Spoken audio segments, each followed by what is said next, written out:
entend souvent la phrase mais en Israël aussi, on est en exil. On a déjà parlé du sous-entendu, comme quoi il n'y aurait pas de différence entre la terre d'Israël et les autres terres. On a vu que c'était pas défendable. Et donc maintenant, on va parler du vrai problème finalement, qui est la définition, la compréhension du concept d'exil. En fait, à quoi elle fait référence cette phrase? Elle fait référence au fait qu'il n'y ait pas encore de Beth Amikdash. Il n'y a pas encore de présence divine, il n'y a pas encore de Mashiach. Et donc, s'il n'y a pas tout ça, forcément, on est en exil. C'est un petit peu une compréhension binaire, entre guillemets. C'est soit tout, soit rien. Soit on est en exil total, soit c'est la Géoula totale. Et est-ce que c'est vraiment comme ça dans nos sources? Ok, donc à quoi ça ressemble? Ça ressemble à quelqu'un, il a un enfant, mais c'est pas encore un grand rabbin ou un grand médecin.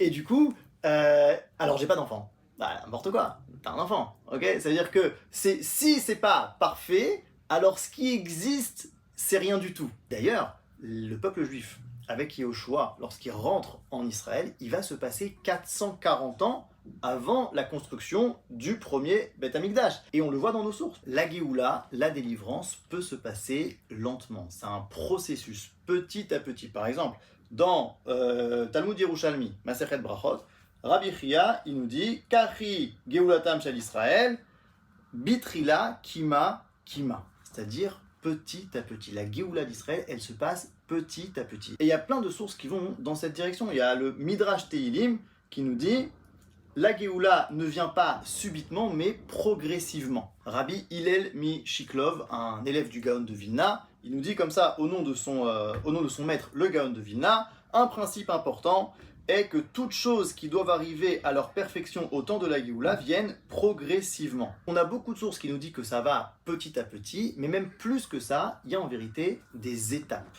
Il y a deux étapes. L'étape d'abord matérielle, puis ensuite l'étape spirituelle. Ça a des noms. On appelle ça Mashiach ben Yosef et Mashiach ben David. Mashiach ben Yosef qui prépare le côté matériel, qui prépare le corps, si vous voulez, et Mashiach ben David qui donne à ce corps-là une âme. Même dans Parashat Nitzavim, quand on parle de la Teshuvah, quand on parle du retour, c'est aussi en deux étapes. On nous dit d'abord, si vous êtes dispersés dans le monde entier, alors je vous ramènerai. Donc Dieu d'abord ramène concrètement, géographiquement, les Juifs en Eretz Israël. Et seulement après, Umal Hashem Elokecha et Yavecha, il vous circoncira le cœur, il vous donnera un nouveau cœur, un nouvel esprit.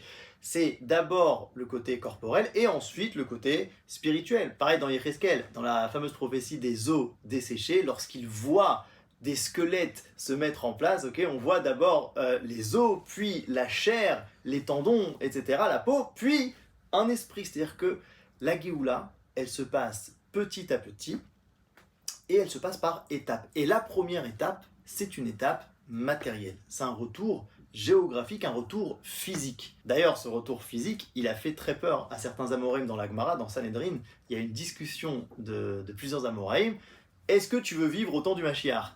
Et tout le monde dit non, sûrement parce que ce sera très dur, très difficile, mais il y en a un qui dit oui, il dit « Et moi, je serai prêt à m'asseoir à l'ombre du crottin de l'âne du Mashiach. » Et comment on comprend cette histoire? L'âne du Mashiach en hébreu, donc c'est Hamor, ce qui est les lettres du mot Chomer, donc la matérialité, c'est comme ça qu'on comprend l'âne, c'est comme ça que le Maharal explique ça. Le crottin de l'âne, c'est quoi? C'est les déchets de la matérialité. Quand il y a beaucoup de matière, quand on construit énormément seulement le corps, alors il peut y avoir des déchets. Et ces déchets-là, lorsqu'ils s'entassent, il cache la lumière. Et donc lui, il est capable de dire, moi je serai prêt à m'asseoir à l'ombre des déchets de la matière. C'est-à-dire que la période du Mashiach, elle commence par la construction du côté matériel, pour ensuite bien sûr donner une âme à ce corps. Donc on a dit que la Géoula, elle va petit à petit. On a dit aussi qu'il y avait des étapes, deux grandes étapes en tout cas. Maintenant la question c'est, d'accord, mais à partir de quand